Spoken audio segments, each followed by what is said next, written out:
I didn't miss you at all. Oh, come on, man. I like you. I missed you. What? Oh, no, sorry. You're fine. I was talking about the Leafs. Valid. Let's go! It starts with an A and ends with anxiety. Off the charts levels of passion. That's just a nightmare. With you wherever you are. Welcome to LFR. There's still 25 games left, but now there's 24. Leafs lose 4-2 to the Tampa Bay Lightning. But if you're a glass half empty kind of person, it was really 6-2. Oh my God. We could talk about the game. We could. There's something I wanted to talk about instead. Hey, if you don't subscribe to both channels, there's my channel and the SDPN channel, and you want to hear about the Austin Matthews White House stuff and all that, we talked about that on the SDPN channel. Leafs' first home game is Saturday. I'm sure there will be more to talk about by then. Here's what happened in this game if you missed it. The Tampa Bay Lightning score, Nikita Kucherov, but they review it, and it was offside. No goal. And Braden Point scores for the Tampa Bay Lightning, and they review it, and it was deemed offside. So it's still 0-0. Sam Kim and Jordan Bean on the Leafs video staff are literally the season MVPs. If Oliver Ekman-Larsson didn't exist, they'd be the most consistent tandem on the team. The Leafs get to first intermission, not only tied 0-0, but actually outshooting the Lightning, because I guess a couple of those shots that were goals didn't count. But then it just got pathetic. Braden Point scores. There you go. He got one back. Gage Goncalves on a breakaway with two functioning knees, I see. He scores, and Oliver Ekman-Larsson says, "I remember what you did to Dakota Mermis," and punches him in the face.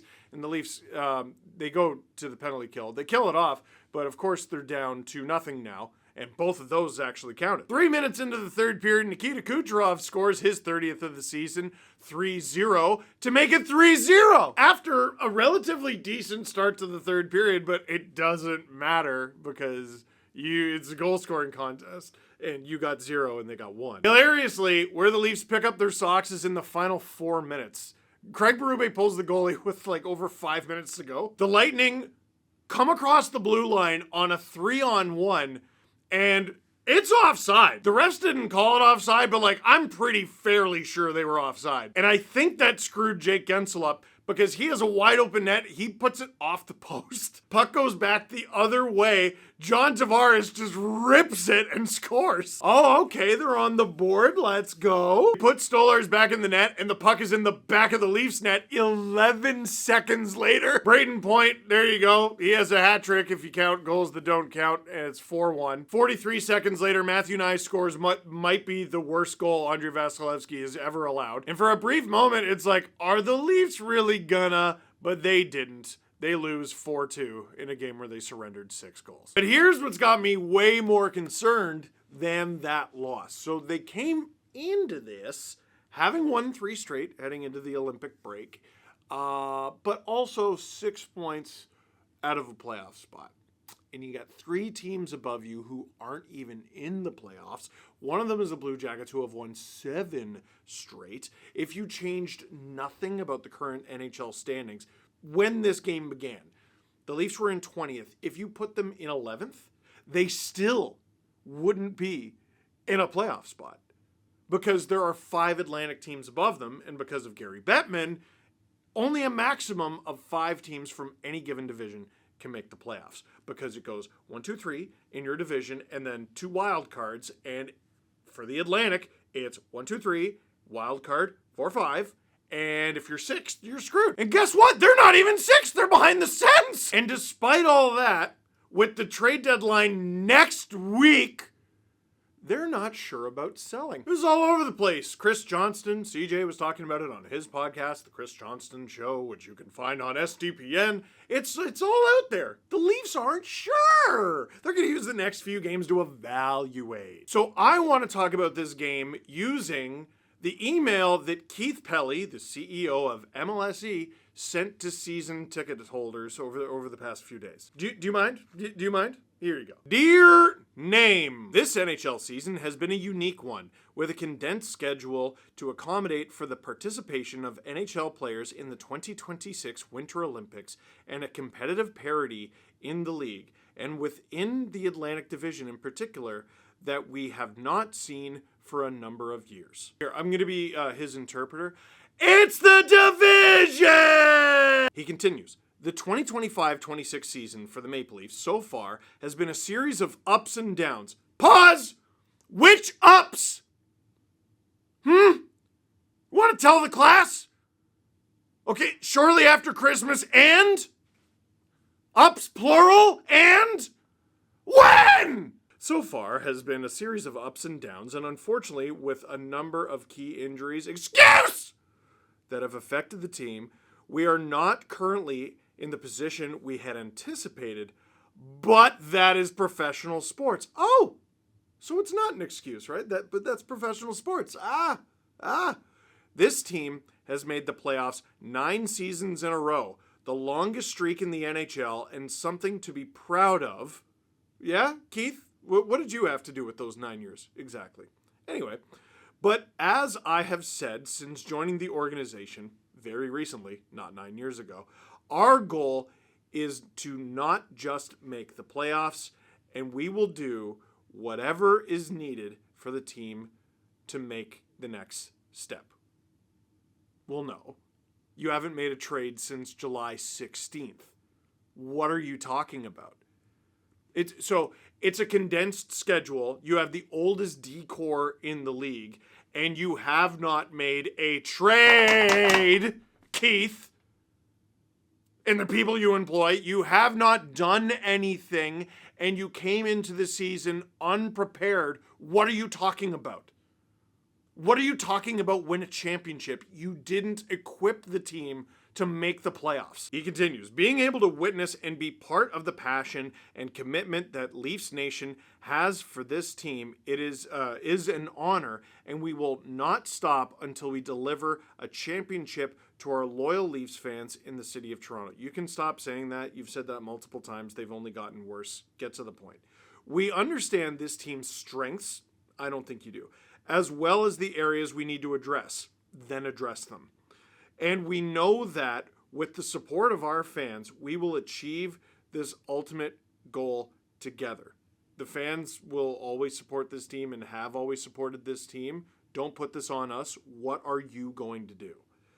While we always strive to be as open as possible, I know that you understand in the world of professional sports, protecting competitive advantages is paramount and limits our ability to reveal team strategy until the appropriate time.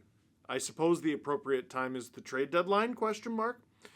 Thank you, as always, for your continued passion and support and money for your team.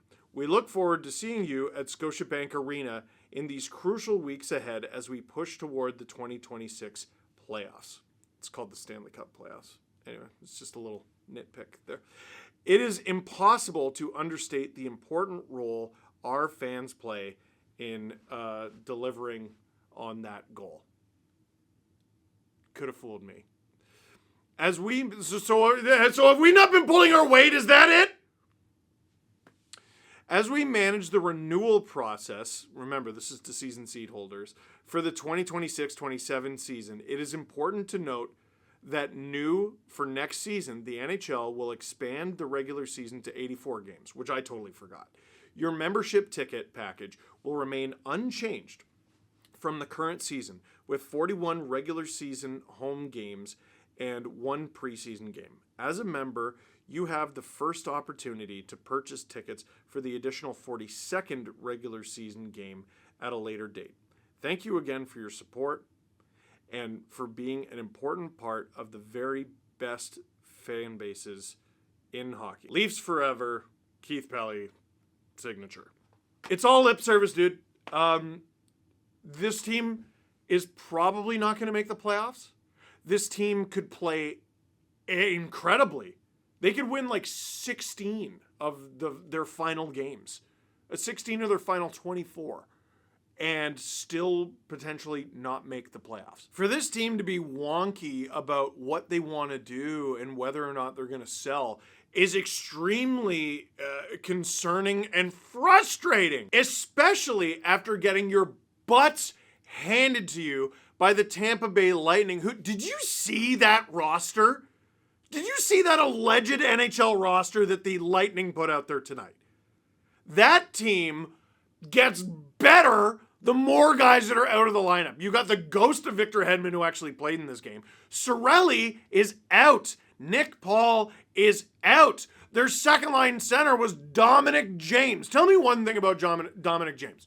Tell me anything about Dominic James. Everyone in the league's hurt! Last I checked, there are 31 other NHL teams. And last I checked, 28 of them have made a trade more recently than you. Most of the sellers, whether they've done a good job or a bad job, have gotten ahead of the market. You look at what the Canucks have done. You look at the interesting moves that the Penguins, who are not sellers at all, are making with the Avalanche, who are not sellers at all. Those are two teams that are in a playoff spot that are trying to contend, who made a trade that is going to improve both teams. It gives the Avalanche cap space, and it gives the Penguins a younger defenseman who does make more money, but you get a big asset and a second-round pick for it. Even the Rangers didn't get a ton for Panarin, who had a full no move. You got stuff! Right now, the Leafs run the risk of getting nothing. Bobby McMahon wants to be here, but he's not taking a discount. Then what are we doing? The only stuff that gives me any kind of pause is like, okay,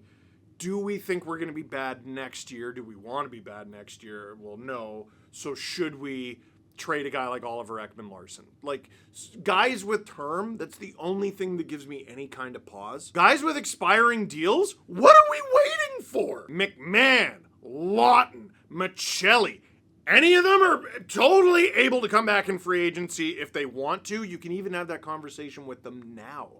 But until then, what are you waiting for? Carlo Maron! I know this didn't talk at length about the game that happened, but it does really identify where this team is. And I think that's an important thing to identify as we creep closer to the trade deadline, which is March 6th? Is it 7th? 6th? 6th, 7th? March 6th at 3 p.m. Eastern. The Leafs have 6 games between the end of the Olympic break and the trade deadline, and they just got their butts handed to them in the first one. Somehow, there are 2 back-to-backs compressed into those 6 games. Somehow, all 4 games on those back-to-backs are all on the road. Fellas, if that phone's not charged already, you shouldn't have this job. Holy Toledo, what are we doing? What are they doing? Let me know in the comments down below. For now, that is it for this one. Thank you very much for watching. Click like if you liked this video. Click subscribe if you really liked it. Tell all your friends. 5 more games. We got to get to the trade deadline. There's 5 more games. We're going to get to the trade deadline. There's 5 more games. And then after that, there's more games. But we're going to do 5 more games until the trade deadline. And we're almost there.